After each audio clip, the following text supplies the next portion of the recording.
Episode 2020 of Anime for Trashdwellers, and today we're talking about Gymnastics Samurai, aka Gym Daddy. I'm not sure how far I'll get writing about this because it's not actually shit. It's a fairly solid sports anime piece, but I feel like it's going to get sillier / just the ending. I could just talk about that glorious ending and that'd be enough. Now, my rule for sports anime is a sin, really. I only watch anime about sports that I like and watch in real life. So, at the end of the day, I don't watch a lot of sports anime. 3, yes! I like the swimming because I was a 7-year-old Australian child during the Sydney 2000 Olympics where Thorpe fucking smashed it. It is now an ingrained part of my upbringing that I can't let go of.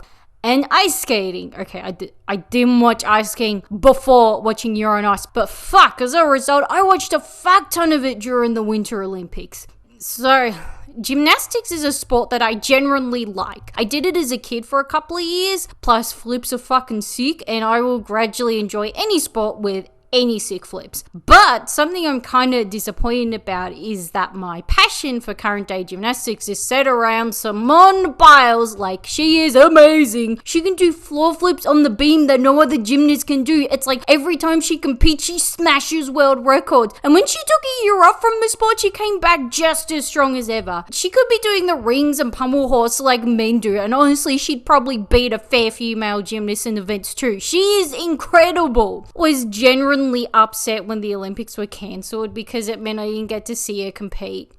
So the fact that there's an anime out about gymnastics that isn't focused on female gymnasts or the American women's gymnast team in general, man, it just hurts. Okay, it opens with Gym Daddy falling off the bars whilst his condescending mother-in-law sneers from the stands. Gym Daddy's getting on with age, and he's been too dense to take his coach's hints about quitting, so his coach just has to come out and say it point blank, "Mate, you gotta retire." At home, he has this fucking creepy fantasy bird. It's just an amalgamation of all the worst birds out there, and it looks terrifying. My BF saw it and asked, in all seriousness, if this show was a fantasy series, and I had to reply, no, it's supposed to be real life. Gym Daddy takes his small child to a ninja village, because she likes ninjas, because her dad reminds her of one. Kinda see the resemblance, except that gymnasts fucking spend a fair bit of time warming up and preparing for flips.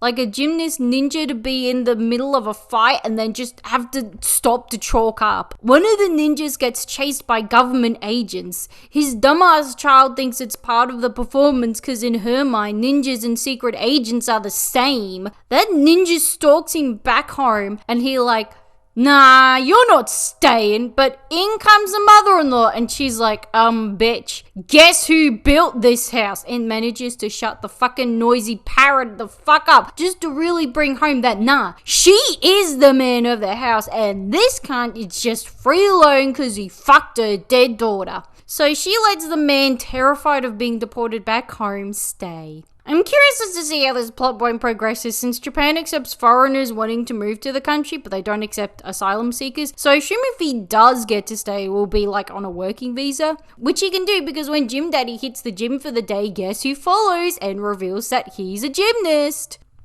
After doing some sick flips on the bar, his ninja outfit rips, but underneath he's wearing boxers and a crop top? The fuck's the crop tops for, mate? It's not like you're long distance running, you're gonna get chafe on your nips or anything. I know you're a buff man, but you're not so buff that your pickies need to be held up by a bra. It's nice at the gym. There's so many kids around and it feels so child friendly and safe. Unlike any actual gym in real life, I'm pretty sure the entire gym board of America had to be fired because they all let that fucking creep continue training girls. So, Gym Daddy goes to the press conference to announce his retirement, his mother-in-law having obviously told his daughter, just really bringing home what a useless sack of shit her son-in-law is. So he goes to say that he's retiring, then stops and thinks about how much his family's love has been centered around him being a gymnast, and therefore decides not to retire. Mid-sentence. And ends up saying, "I'm retired, not the..." I think I'll wait to talk about the ending. There's just so much going on and I can't remember it all. So I'll wait until I've watched it a couple of times before I talk about it. Episode 2, and I have just discovered that the glorious ending is the glorious opening. And yeah, nothing gets me more in the mood for gymnastics than gaudy coloured tracksuits and tights. So, Gym Daddy has successfully not retired. Congratulations! He goes and talks to his coach about the good news that he didn't retire like his coach told him to. And his coach takes it really well via firing him from being his protege, I guess is what you call someone who's someone coaches, and kicks him out of the gym. Gym Daddy right, and he decides that he'll just do training himself without the help of thousands and thousands of dollars worth of gym equipment.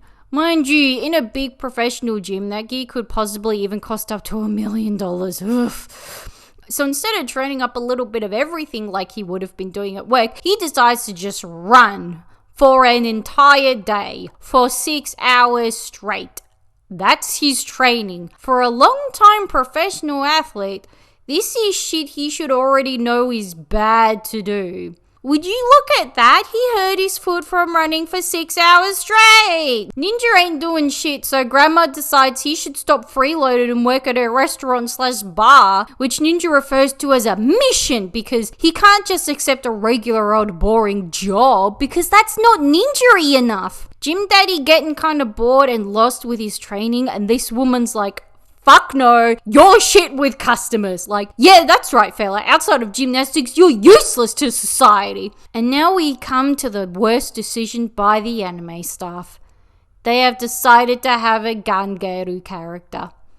You don't see them as much in anime. More because that style has fallen out of fashion as opposed to Japanese people realizing that dollying up in what is essentially blackface fashion is incredibly racist. But here we are. This girl even speaks Russian at one point. Like, she mightn't even be Asian. She may be white and dolling up on the fake tan which fair is fair. White people are super racist, and when it comes to a lack of care around cultural appropriation, white people are the ones to score the highest. And there's the character who's gender ambiguous, who is of course also a sex pervert and strokes Ninja's butt when he serves him. Please stop being offensive, anime. I just want to enjoy Gym Daddy's buffness and peace. So sex pervert reveals he works in the medical field, and he like, hey, you're buff, maybe you could use my service. Here's my business card. Ta! The next day, Gym Daddy out for an early morning jog to the local town square and looks on awkwardly to find it's filled with drunks and people off to work sneering at said drunks. Ninja's out playing in the yard with the daughter, Rachel, because yeah, they've just completely accepted this ninja into their family now. Cool! When Rachel won't let Daddy play because he's busy doing visualization training, Gym Daddy doesn't know what to do. His love for his child is why he decided to stay a gymnast, but now he's a shit gymnast and a drop beat dad. But luckily, Ninja was sexually assaulted in the workplace because now he can give Gym Daddy that dodgy fella's business card. PSA message, sexual assault is not a positive thing, especially by a health professional. Please don't associate it with positive things such as helping move the plot along. Oh yeah, Ninja can't speak Japanese, I think. It's just every now and again he can't understand people. I think he has Japanese, but it's very bad. And Rachel even translates for him at times. I'm lost as to how I didn't notice this in the first episode. Probably because all he ever did was talk at people about being a ninja and begging them to let him squat at their joint. So this health professional is an acupuncturist, who as soon as this guy walks in suggestively says he should take off all his clothes, which should be enough for him to lose his practicing license and get fired. When Gym Daddy's there lying shirtless on the table, giving little moans as the needles are placed in him. I enjoyed that scene too much. I apologize, everyone. So the acupuncturist makes up the regime that Gym Daddy does Tai Chi and nothing else. Because if he keeps training at the rate he is, his body will remain exhausted and hence lead to injury. There is so much we need to unpack here. I have met a GP who was also a qualified acupuncturist, and he said acupuncture was saved for serious cases where nothing else would work, mainly in regards to chronic pain. I even met some people he treated who stated that, yeah, acupuncture was able to help with their chronic pain. And yet here is someone with a long-term shoulder injury from a year or more ago, who is a professional athlete who works at a professional gym, which would have their own physiotherapist they hire, which would be able to, one, give him necessary stretches and exercises for his shoulder, as well as massage it, and two, tell him to slow the fuck down. The fact that this guy had to be told all this information outside of his professional sports workplace is bizarre to me. I can kind of get that the training method he's been taught is train, and more training, but surely there'd be a physio there to explain when not to train. But look, none of that matters because his acupuncture and Tai Chi is successful at healing his shoulder. Somewhere in all of this, we see a new story about this high schooler smashing all the high school gym comps. And when he's interviewed, he does the teenager mumble a couple of words because I haven't developed social skills yet. He gets called the bandana gymnast since he wears a bandana. But I definitely read that the first time round as banana gymnast, and I thought, I don't know what that means, but that sounds a bit inappropriate. Gym Daddy goes back to his coach and says how he understands not to hurt himself anymore, but to please take him back. His coach has to explain once again that he'd been telling him for a good year to lay off the intense training, and him just completely either not getting it or full on ignoring what this guy said. So his coach sits him down and explains to him, mate, you're real fucking old now. You're just gonna get shittier and shittier at gym, and we'll have to make your training elderly friendly by not having you go for it as hard. And Gym Daddy's like, fair's fair. Then that upcomer I was talking about arrives, and oh no, it's another angry, angsty young sports professional. Jeez, where have I seen this before? And he tells Gym Daddy that he's a disgrace to gymnastics. And Gym Daddy's just like, whoa, what the fuck? Apparently Ninja's been bumming at the gym so much, he's now besties with one of the trainers. Episode 3, let's talk about the glorious opening. It starts with our 3 pro tags in a junkyard in single coloured tracksuits and sunnies. Cue rest of cast posing whilst wearing single coloured tracksuits and sunnies. The cast spell out Taiso, gymnastics in Japanese, with their bodies in tights. The main boys are running and panting. Cue posing in front of neon lights while slowly swinging around. Then the entire cast is dancing whilst wearing single coloured tights. Then special poses for the main boys and end. And also in between all those moments there's posing. Gym Daddy's back at the gym, and as his coach presses down on his shoulder, he lets out a little moan.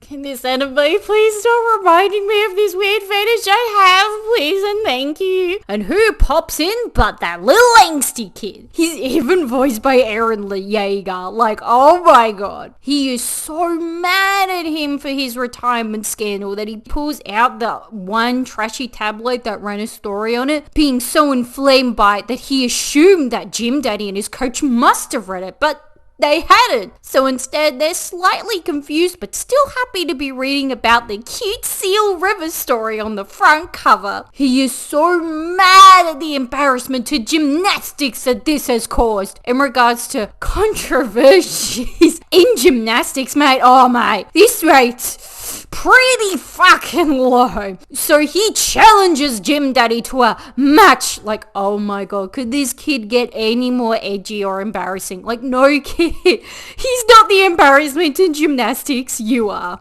And if he loses, he has to quit gymnastics. And Gym Daddy's like, oh yeah, that sounds pretty cool. His daughter congratulates him on his now more stable employment via putting on his cake bloody Sylvester Stallone. Fuck yeah. This is definitely one of those things that I never thought about putting on a cake, but now realizing it is on a cake, it just makes me giggle. She says, yeah, Grandma was happy too. And it plays a quick flashback of her leaning against the kitchen counter, fag in hand, saying, you get a job or I kick you out. Is Grandma a fucking mob boss or something? Now, I have only just realized during Gym Daddy's training montage that this show is set in the early 2000s. Oh my god, everything makes more sense now. The beautiful rap opening of them in the same colored tracksuits, the song written by the group Orange Range, aka the hip hop group that did the very first Bleach opening back in 2004. The fact that there is a Gangeru chick, his daughter's obsession with action films from the late 90s to the early 2000s, everything was there to tell me it was set in the early 2000s. Even fucking Samurai Ponytail, for fuck's sake. I kind of put it down to that I haven't grown up with iPhones, so when I don't see any characters using them, I don't even notice. If anything, I'd still remember when anime characters first started using phones and how fucking weird that was. Ninja's back at the bar working to remind you that he works at the bar. Gym Daddy training sequence, coach pushes down on your shoulder and there's no pain, so he is ready. Hey, that earlier scene did have a purpose and wasn't just there to remind me of what a degenerate of a person I am. Ninja sees daughter getting bullied. I guess it'll come up later. When Rachel asks Grandma if she's gonna watch Gym Daddy Showdown, she's like, I'm right, love. Really? I'm right. So Gym Daddy's there ready to go with his little cheer squad whilst poor little angsty trolled there by himself. And he does a beautiful job. And I am shocked. I'm like, hey, it's gymnastics in a show about gymnastics. Cool. It was very nice. Gave me good Yuri on Ice vibes, though I doubt it'll have anywhere near as much gymnastics in this as Yuri on Ice did ice skating, but whatever. It's still nice to see, guys. So his cheer squad are cheering and everyone's so proud of him, and fucking little angsty child just shouts, enough! Like, oh, he's feeling left out because he didn't bring anyone to cheer for him. Then he does better than Gym Daddy and therefore wins. Gym Daddy isn't depressed by the loss. He's too powered up from little angsty child perfecting a triple flip move that he created years ago. Then he and everyone beg angsty child to let him keep doing gymnastics, even though angsty child has no power to force him to quit. So surprisingly he doesn't, but now he's all pumped up for the championships. Episode 4. In this episode of Gym Daddy, there is barely any Gym Daddy. I am saddened. I mean, sure, there's plenty of the little ninja guy, and he's alright, but he's not Gym Daddy.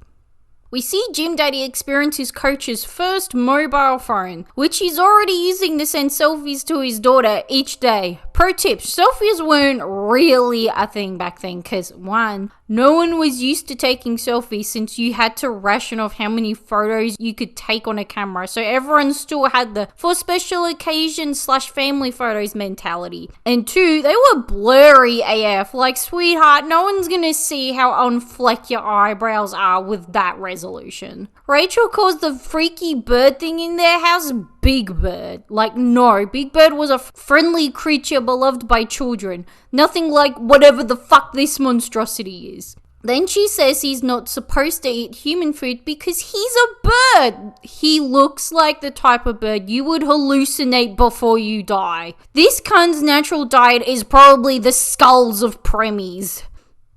Ninja Guy sees Rachel bullied on her way to school and she tells him to fuck off, which he does via rocking up to her school. This teacher kicks him out, but he doesn't bother to call the cops on him, therefore he just stalks her all day. So it's this one group of shitty boys who sit near her and walk home with her and make fun of her dad's TV. I'm retiring, not them. Like, this is the same teacher who didn't call the cops on this guy and who just left Rachel sitting near the kids who bully her. So no, even though this episode is supposed to be, oh, poor Rachel, it's, oh my god, why is this teacher so incompetent at caring for children?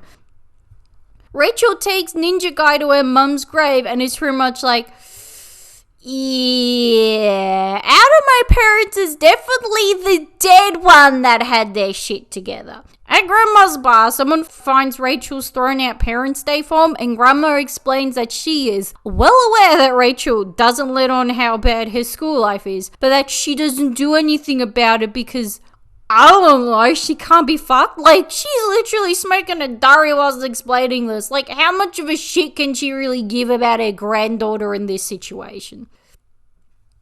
So Ninja Guy goes instead, and he wears a little suit and has his hair slicked back. And all the mums are like, whose hot foreign stepbrother is that? During class, Ninja Guy is really helping the bullying situation via cheering for Rachel and causing the entire class to cheer for her. I am amazed at Ninja Guy's social density. She finally cracks the shit at Ninja Guy. The fuck you doing getting along with the cunts who fucking tease me after school every day? After she snaps, they all apologize. Then she actually comes back to school feeling better. And the boys don't bully her anymore, partially out of fear. But I think a lot of it's that key thing where they realize that her dad's quote was funny, but not that bringing that up around her all the time upsets her.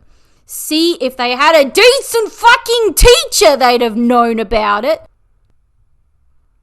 Episode 5. Rachel and Ninja are playing a word game and just listing off 90s/2000s action movies just to really smack you in the gob that yes, this is set in the early 2000s. Rachel discusses with Ninja that her birthday is the one day of the year that her dad must take the day off for. It was like a request her dead mum made. Uh-oh, guess he's not gonna make the birthday this year.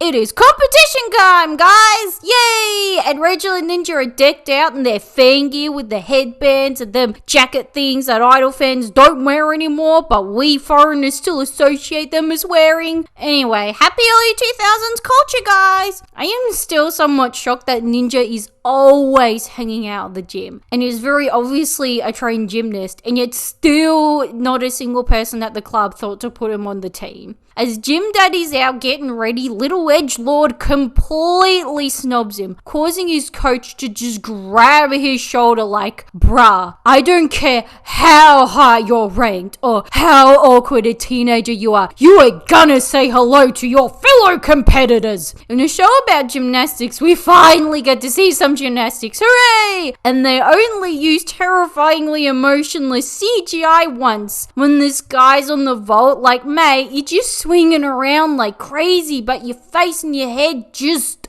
aren't moving. Say what you will about the all over the place quality of the animation in Yuri on Ice, at least they didn't cash out for CGI. Little angst child fucking smashes it, and on the first day, Gym Daddy comes 15th, and honestly, he ain't fazed by it. He's just jamming to the wild thing playing on the dicky little radio.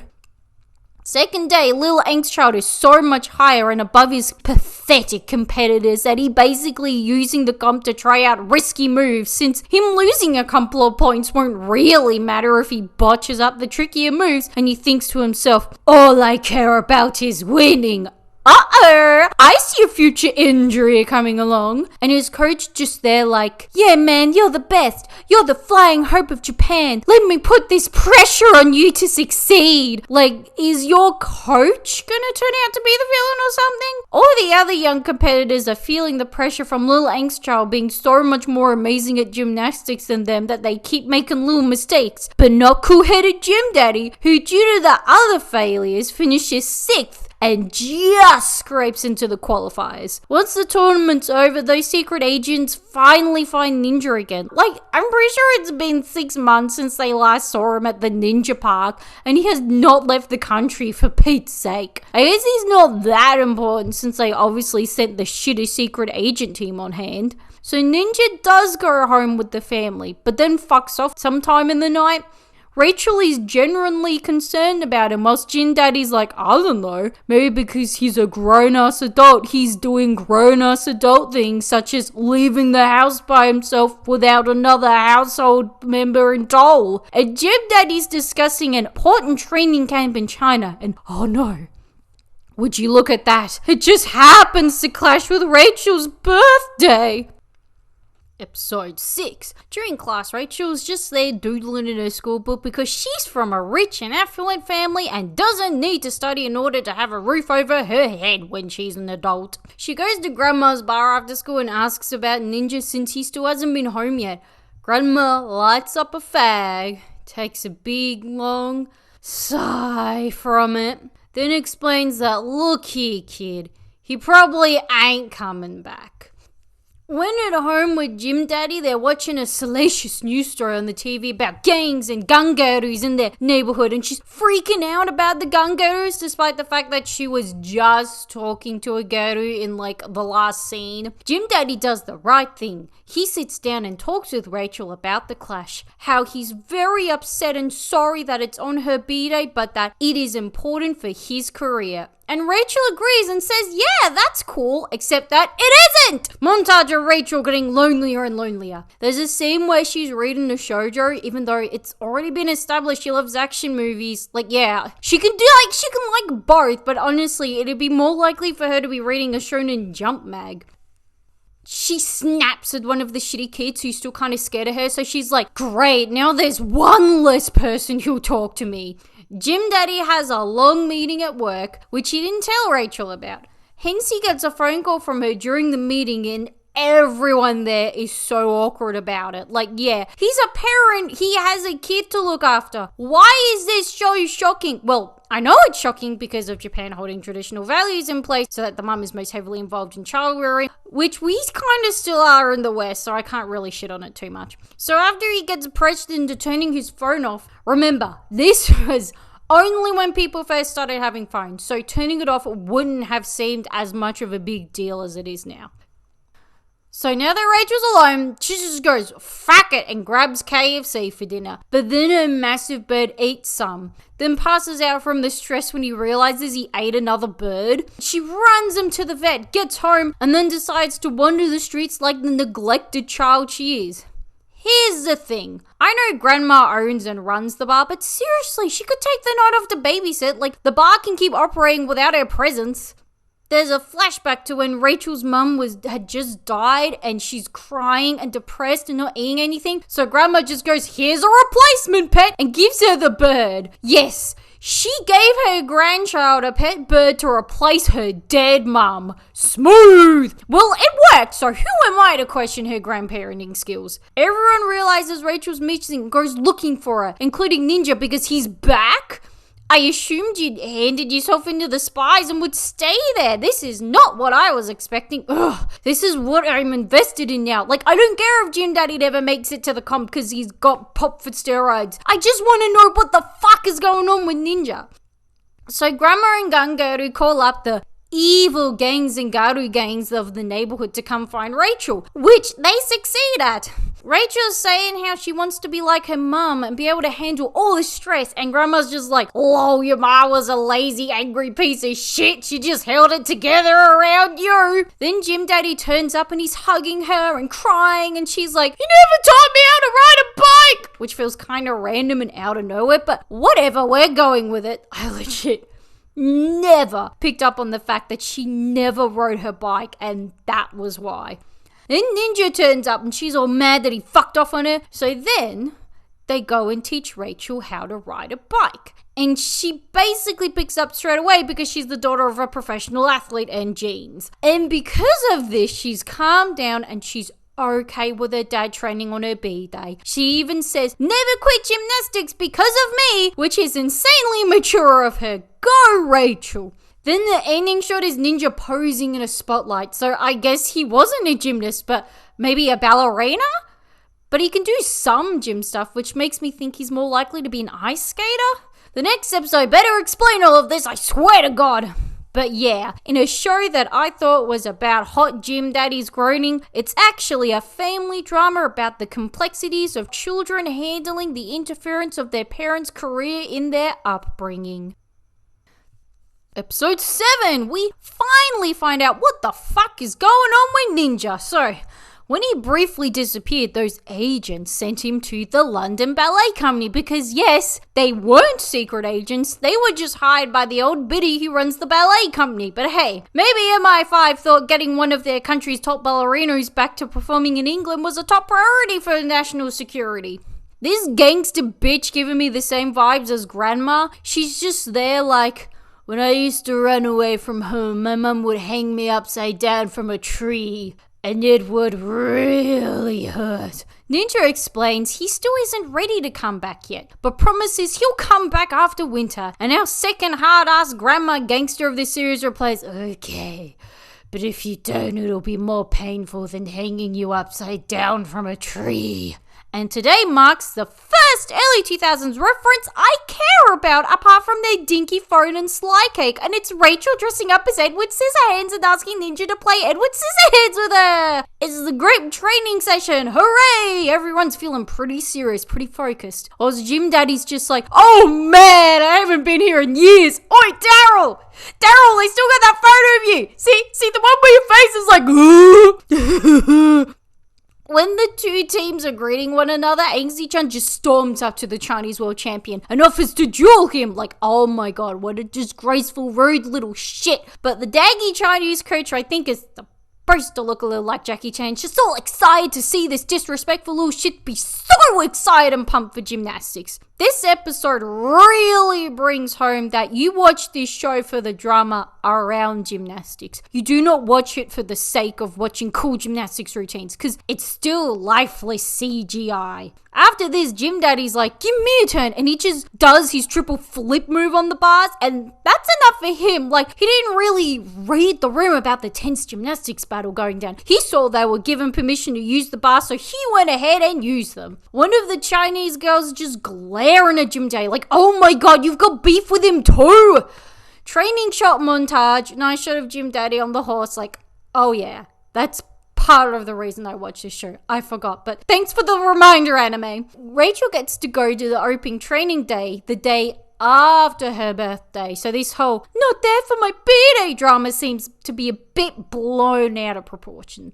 During training, Ninja decides to follow Angsty-chan on his run, making Angsty-chan run away from him and end up getting lost as a result. For a character whose whole motto is, if you're not first, you're last, he really isn't that stressed out about missing an entire day of special training camp due to getting lost. Ninja's attempts to D&M with Angsty-chan that aiming for perfection, especially when you see you aren't perfect, such as him with ballet, makes it too hard to participate in, and how they should be more like Gym Daddy and just fucking go along for the ride.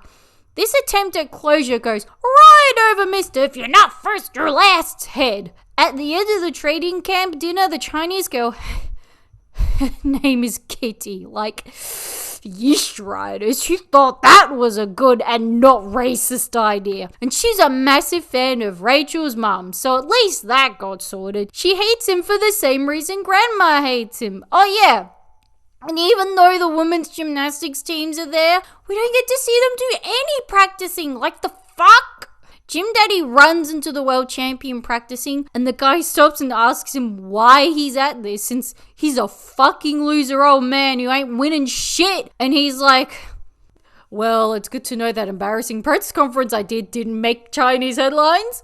And he kind of explains that, yeah, he's had some setbacks. He eventually won't be able to perform at his peak level, but as long as he can, he's gonna keep on going. Then the episode ends with him sitting with his coach, and he comes up with the well-thought, ingenious, and intuitive idea to this success. Instead of flipping 3 times, I'm gonna flip 4.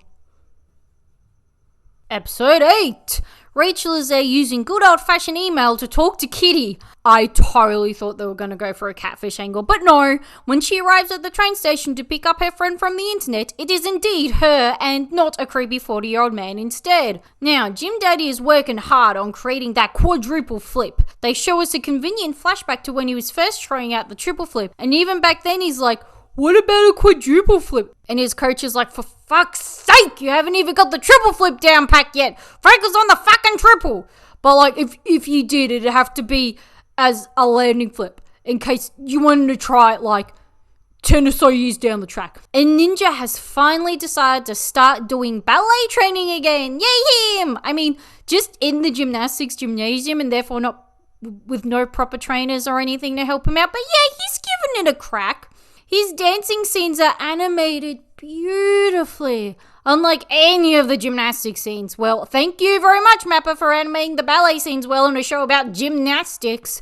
Since he's there doing lots of spinning, he gives Gym Daddy vague-ass fucking advice on spinning, which somehow works, so that right at the end of the episode, he manages to quadruple flip. I mean, he lands on his ass whilst doing so, but still did it. It's a start. We did get a great montage of Gym Daddy falling down, being in pain, his shirt lifting up whilst he's falling and being in pain. Thank you, Anime, you know what I'm here for. And yeah, that was it for Gym Daddy in this episode of an anime that's all about him, because the rest of the episode was all about Rachel and Kitty hanging out. At least with the other Rachel-centric episodes. They're about her struggle with having a professional athlete as a dad and the downfalls that come with that. That was interesting and relevant to the main plot. Her just having fun around Tokyo with Kitty isn't. If anything, Kitty's fucking rolling in it from all her gymnast work, and it's just this spoiled brat going around town in a coming of age segment because being able to buy whatever the fuck she wants. When they're at karaoke, Kitty sings Momorio Kataomi, which I recognized as an anime ending sung in character from something I'd watched recently, but I couldn't think of anything I'd watched recently from the early 2000s, so I looked it up, and in all places it was Reddit where I found an answer, which was that what I heard was a cover, which was the ending song of If My Favorite Idol Went to Bukudon, I Would Die. So yeah, didn't realize it was a cover, but considering it's an idol show, it makes sense. Also, that show is one of the best fucking things and no one has watched it. If you are an idol fan, or even just a fan of any person in general, you need to watch this show. Literally every fucking word out of Eri Pio's mouth is fucking relatable and memeable. Why have people not realized this? When Kitty comes home, she is the first person to recognize Ninja, aka leading male at the Royal London Ballet, and the look of shock on her face when Rachel's reaction to Ninja being a world-class ballerina is, "Oh yeah, nah, Ninja's cool, we just play movies together and stuff, great lad." So after hanging out with Kitty, Kitty's talking about her dreams of becoming an idol after she retires as a gymnast, looking at all her film posters, and how she loves to play movie reenactments with Ninja, reminiscing on her mum's past work. She realizes she wants to become an actress. I get that they were working to make this a coming of age segment to pull at the heartstrings a little, but they completely forgot that Rachel is the child of a famous actress, aka she can literally become a famous actress whenever she wants with little to no effort or talent. There is nothing inspiring about a rich privileged kid deciding to go down a path where their richness and privilegedness will do all the work for them. But I feel this is something that's done more often in Japan than over here, and how it's looked on with a more optimistic look. Like, I'm pretty sure when Takuya Kimura, weebs will know him as the lead in the Yakuza Judgment Eyes games. Bigger weebs will know him as the member of the now defunct but still very famous group SMAP. When his daughters started doing modeling, I think they got whole magazine spreads dedicated to their modeling photos because they were seen as celebrities, even though all they'd done is been birthed out of an actress's vag from the sperm of an idol. Apart from the Kardashians, I feel like any other famous kid over here, their publicist desperately tries to hide their famous ties to the public. Tom Holland's the big one. His dad is a comedian author. This is never mentioned or brought up. I'm sure this is news to a lot of you listening. So yeah, this is definitely the worst episode of the show yet, because the rest of it has been so good.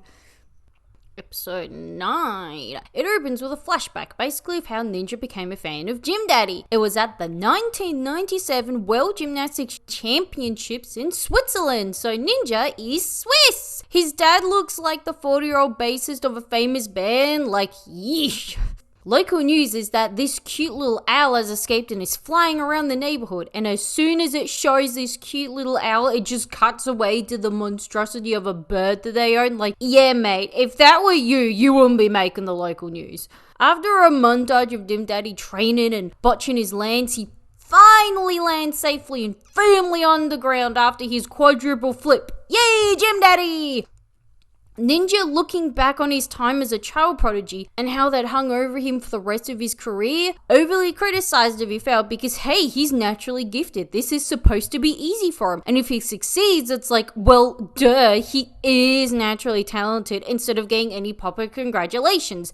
I will legit call this bullshit, except Taemin's mentioned and complained about it, which instantly makes it a very real deal. Gym Daddy thanks Ninja because if it weren't for him getting groped by that acupuncturist at the bar, he would have retired by now. Then he sees that cute little owl everyone loves, but he's stuck in the fence, so he decides that a week before competition, he should jump up to release this bird instead of waiting for his more nimble and well-balanced friend to do it for him. Like, when they're talking, Ninja's just casually standing on a tiny arm rail like it's no biggie. So Hugh ends up injuring themselves, falling off of a fence whilst trying to save an owl. But it's just a sprain, so it's all looked at and treated. They're planning on changing their training plan a bit, and he should be right to compete. Ninja is not having it, even though, like, regular everyday people sprain their ankles. It's like the most minute injury. Plus, if he re-injures it, it'll lead to more flexibility in his foot, which surely isn't a bad thing for a gymnast. Oh yeah, the owl found its way home. In case you were worried about the well-being of the owl, here's some closure. Gym Daddy DMs with Ninja about how, look, it may not be the best time to compete, but he's gotta do it. Then it cuts to the most depressing flashback. During his comp in Switzerland was when his wife got in a car accident and died. Gym Daddy stays to compete even though his wife is in hospital and fucks it up. Like, yeah, if Gym Daddy competed when his wife died, he can easily compete with the babiest of injuries. Then it shows depressed Gym Daddy watching old interviews of his wife. It's very sweet, but it also makes him look more like her sad fanboy than her fucking husband. But then Lil Rachel, who's gotten her freaky bird thing, reminds Gym Daddy that they gotta keep on keeping on. So I guess that's the difference between Gym Daddy and Ninja. That Ninja hasn't gone through a traumatic life-altering experience yet. Cheer up, son. I'm sure one day you'll have a tragic event occur in your life that'll strengthen your mind enough for ballet again. Episode 10. It's the big nationwide tournament today. This show is showing the most important historical events of early 2000s. On the telly, it's showing Arnie becoming governor of California. If you were around when this happened, it was like the biggest meme. One of the gymnasts asks the Gangaru from the bar to come, and he is so excited that she's coming. Like, too excited. Like, he has never probably asked this woman out excited, despite the fact that he's known her for a while and he's a grown-ass adult. So along to watch Gym Daddy at the competition is Rachel, one of her bros from her school that has gone from bullying her to having the hots for her, and the acupuncturist who, when he teases said child who retorts back that he's bald, just loses the absolute fucking shit at him. Just loses the absolute fucking shit at a child he's not even related to. Jim is on! And little Angsty Chan's up first, does a beautiful floor routine, only to stuff up the landing. He lands right on his bum. And this continues on for every gym performance he gives, which for today's round is the pommel horse and rings. Meanwhile, Gym Daddy's just fucking smashes. He's doing brilliantly. He's doing spectacularly. At the end of the day, he has the highest score. Then we see Simp Gymnast all pumped because his girl's there, and he gazes at her in the crowd, and she's just bored out of her brain. This show taught me something about Gangarus that I didn't know. They often used to have fantasy personas and would just act them out in public. As if they couldn't get any worse, they just spend their free time hanging out as their OC. But this includes languages. Yep. This girl made up a fantasy language that she occasionally speaks in public. Like, they're the original Chunbios, and honestly, having a girl so covered in makeup you can't properly see her face move, doing that does make it at least more amusing than when some random fucking nerd does it. This makes me assume that this was the language she was speaking earlier on and not Russian. So when this guy gets the best score on the pommel horse for the event, he signs off by shouting out the fantasy phrase she shouted at him when they first met. And even she thinks it's lame. It's just that cringy that even the original user of the word can't appreciate it. Man, I forgot that I love gymnastics. By the end, I was cheering for Gym Daddy like I was watching an actual sports event, so I don't know if that means the staff behind the production have succeeded in what they aim to achieve, or if I'm just an embarrassing loser.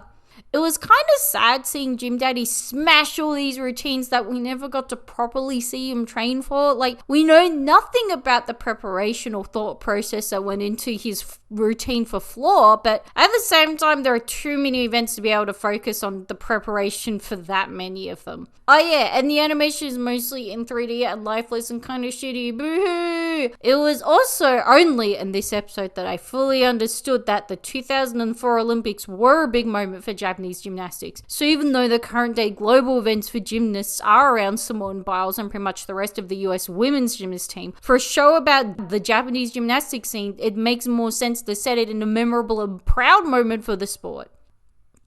After the tournament, Angsty-chan is there with his coach, who goes, "Te-chan," but he ignores him. Then he goes, "Te-chan!" and he ignores him. Then he just fucking roars, "Tetsu!" and he knows he's in trouble. He knows he's in trouble when the nickname gets dropped. He talks to Angsty-chan about how he didn't say anything about the stuff-ups because he can usually snap out of it himself, but he didn't today, and he realizes it was because he was too focused on Gym Daddy and his performance. I mean, with Gym Daddy out there performing in his little shorts, like, no wonder. And he says he'll do better tomorrow, and he rips away his little arm sleeve thing that he's wearing, which his coach discovers has writing in it that Angsty-chan will become number one. Just a little bit too much on the nose about him lifting the weight and focus of winning off of his chest. At the end of last week's episode, Ninja got nicked again. So one of the agents brought Rachel over to see him one last time.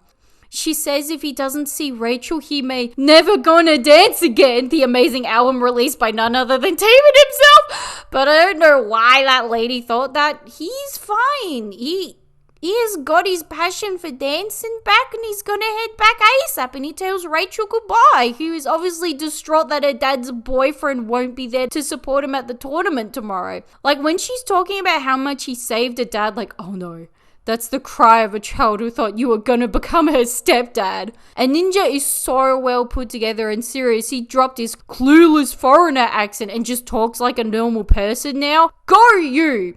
And we see Gym Daddy icing his dodgy ankle. Oh no. Episode 11. It's the final episode, guys! So, it starts with Gym Daddy fucking smashing it at gymnastics today. And little Angsty-chan's on his game too. The commentator's mentioning, he isn't wearing that armband that he usually does. Almost like he's moved on from them and doesn't need them anymore. Just in case the subtlety of him removing his armbands to signify growth still wasn't that clear to you yet. Gym Daddy's Chekhov's ankle goes off and his perfect score is only 9.6 instead of 9.7. Look, it definitely sounds pedantic, but he's competing professionally and that little shit kid's currently beating him, so I get it. The fam is discussing how Ninja can't make the comp, and then Gran and Gangeru kind of mused that if he wasn't coming to the comp due to his ballet alone, it's kind of suspicious that he just happens to be leaving on the last day of the comp. So, right, the fam are off to grab him from the airport, which they do, and Ninja there on the verge of tears and shouting that he isn't strong like Gym Daddy is. Like, okay, you are nowhere near as sane as you let on last ep. Rachel literally says to Ninja that her dad's been shit at gym since her mum died, subtly implying that he's Gym Daddy's surrogate wife. Rachel convinces him to come watch with a fucking lame movie quote like, oh my god, if that were me, I'd fuck off as fast as I could on a plane away from her from pure embarrassment. And now this episode features possibly the best early 2000s reference in the entire show. Grandma be fucking drifting up the highway. Fuck yeah! Fucking let's blast some Eurobeat, motherfuckers! It comes to the bars, and Gym Daddy sees Rachel and Ninja in the audience just before he goes on. Whilst he is in the air flipping about, we see him smirk. I do not care what anyone says. This is the sexiest show of 2020. Fucking Gym Daddy better be fucking smashing the best boy categories. And he smashes it. And do you know why? Because he has family there to support him. Aww. And that's the moral of the story, guys. Wags are important. Don't listen to Cricket Australia saying they're distracting the players. They're fucking important. So he smashes it and wins the comp. Yay! Whilst Angsty-chan there silently crying, and his coach is like, at least you lost to the only gymnast you respect. Wow, look, I am very impressed with how they finished Angsty-chan's arc. Very mature. We get a time skip to 2 years later, which does not mention the Olympics at all. Are you kidding me? The finishing touch of the series had to be how he did at the Olympics. It's just not fair. Honestly, this episode felt a little on the rush side, and it's only 11 episodes long, so I wouldn't be super surprised if it ended up being cut short like an episode or two, because, COVID. And it's them sneaking off to London to watch Ninja perform in Swan Lake, a famous ballet piece with traditionally a female lead. So I don't know if it's a gender-bent version or if he's not even the main performer in the show, because if that's the case, then that's fucking lame. But he is there with gorgeous eye makeup and performing shirtless, so well. What a great ending scene to a great series.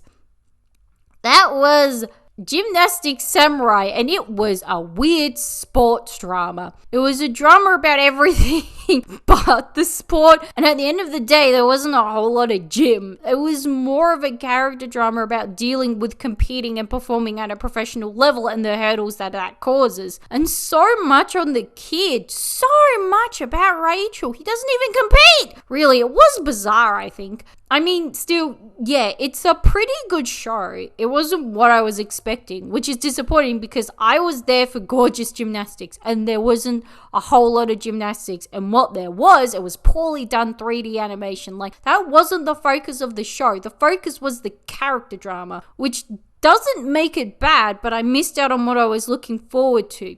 See, because I compare it to the Queen's Gambit, but I never went to the Queen's Gambit for chess, but I went to Gymnastics Samurai for gymnastics, if that makes sense. The whole time I was watching this, I compared it to the other studio sportswork, which is Yuri on Ice, and it is better than Yuri on Ice. I think people will like this over Yuri, but it's a different show. The best thing Yuri on Ice did was using the ice skating to mirror the growth of Victor and Yuri's relationship. And of course the fuck ton of ice skating when it was animated well. Whereas Gym Daddy had more of the character stuff, but it wasn't portrayed as artistically as in Yuri, and the gymnastics really ended up standing on the sidelines. So there's only so much comparing you can do of the two when they're such different shows. That was episode 20 of Anime for Trashdwellers, Insufferable Weeb on Instagram, Tumblr, Twitter. Bye!